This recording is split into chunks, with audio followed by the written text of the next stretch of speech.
Hello mga bestie, good morning, good afternoon, good evening. Welcome back sa Kwentong Buhay with Bestie, ang ating munting espasyo para sa mga kwentuhan, pagbabahagi ng aral sa buhay at pagbibigay inspirasyon sa isa't isa. Ngayong araw ay isang special na episode dahil ipinagdiriwang natin ang Father's Day. Isang araw para kilalanin, pasasalamatan at parangalan ang mga amang walang sawang nagsisikap para sa kanilang mga pamilya.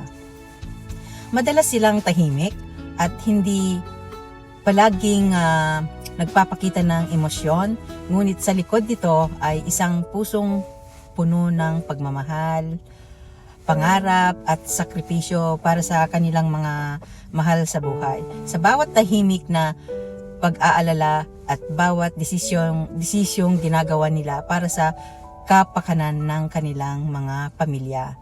Naroon ang lalim ng kanilang pagmamahal na hindi laging nakikita, ngunit palaging nararamdaman, di ba? Samahan ninyo ako habang binibigyang pugay natin ang mga tunay na bayani ng tahanan. Ang ating mga magulang na ama, tatay, lolo at lahat ng mga ama dyan. Kapag naririnig natin ang salitang ama, madalas nating naiisip ang breadwinner ng pamilya. Ngunit ang pagiging ama ay hindi pa sa pagbibigay ng pagkain sa mesa at pagtutuos sa mga gastusin. Ang isang ama ay provider, protector, teacher, advisor, kaibigan at inspirasyon. Maraming ama ang gumigising ng maaga at umuwi ng pagod mula sa trabaho.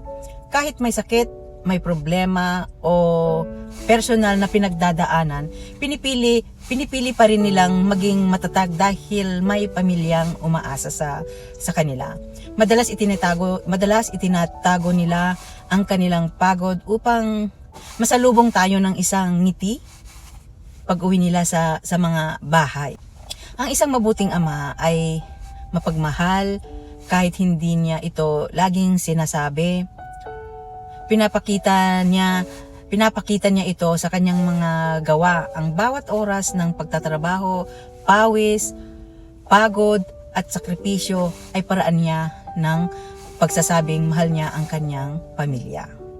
Minsan makikita ito sa simpleng paghahatid sa anak sa paaralan, pagtuturo kung paano magbisikleta o sa tahimik na paghihintay hanggang makauwi ng ligtas ang kanyang mga mahal sa buhay. Isa rin siyang tagapagtanggol sa bawat hamon ng buhay. Ginagawa niya ang lahat upang mapanatiling ligtas ang kanyang mga mahal sa buhay. Siya ang unang lumalaban at kadalasang huling sumusuko kapag may problema. Madalas siya ang unang naghahanap ng solusyon kahit siya mismo ay may mga pinagdadaanan, mga pinapasanding alalahanin sa buhay.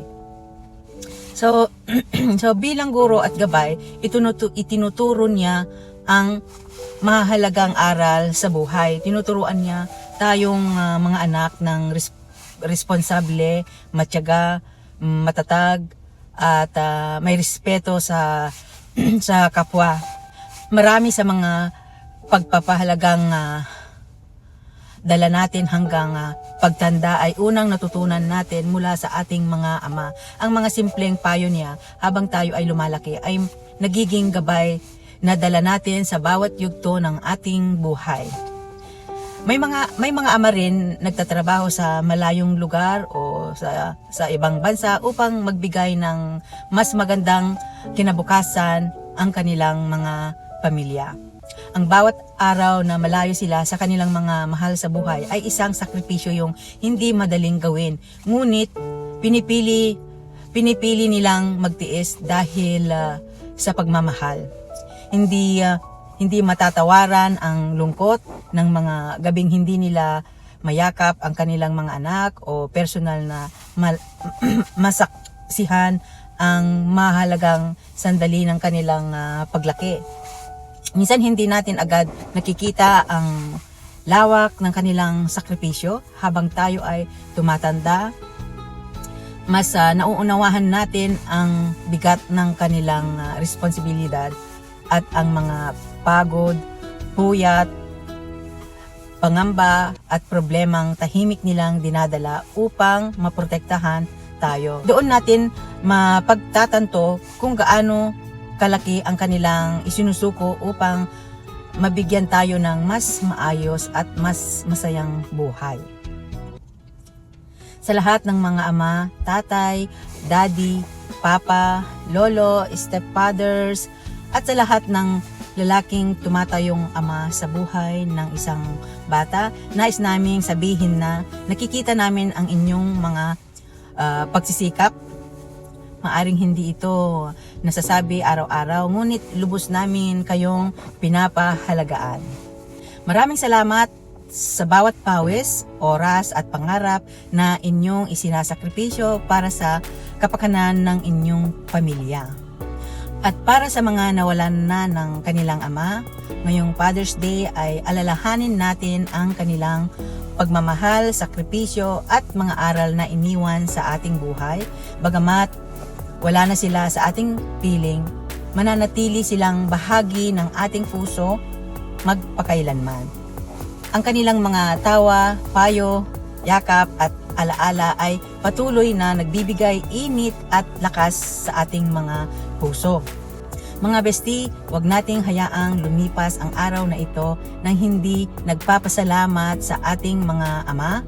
Isang simpleng yakap, tawag, mensahe o pagsasabing, I love you tatay, mahal kita, ay maaaring magbigay ng malaking saya sa kanilang puso.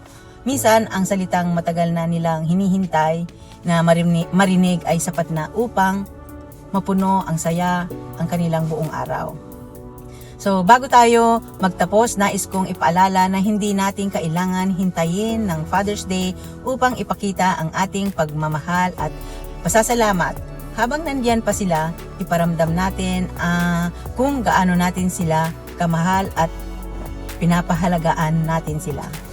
Tulad ng sinabi sa Proverbs 20:7, the righteous man walks in his integrity. His children are blessed after him. Tunay ngang napakalaking pagpapala ang magkaroon ng amang namumuhay ng may pagmamahal, katapatan, at pananampalataya. Kung kasama mo pa ang iyong ama, yakapin siya. Kung malayo siya, tawagan mo siya. At kung nasa piling na siya ng ating Panginoon, alalahanin mo siya sa inyong mga panalangin at sa magagandang alaalang iniwan niya sa iyong buhay. Sa lahat ng mga ama sa buong mundo, maraming salamat sa inyong pagmamahal, sakripisyo at pag-aaruga. Kayo ang mga tahimik na bayani ng ating mga tahanan. Muli, Happy Father's Day! Bago tayo tuluyang magpaalam, samahan ninyo ako sa isang maikling panalangin. Dear Lord, thank you for all fathers and father figures. Bless them with strength, wisdom, good health, and joy.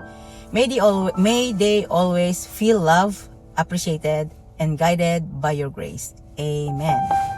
Ako si Bestie at ito ang inyong kwentong buhay with Bestie. Kung nagustuhan nyo ang ating kwentuhan ngayong araw, huwag kalimutan mag-like, mag-share at mag-subscribe sa aking YouTube channel, Kwentong Buhay with Bestie. Maraming salamat sa inyong suporta. May God bless you all. At magkita-kita tayo muli sa susunod na episode ng Kwentong Buhay with Bestie.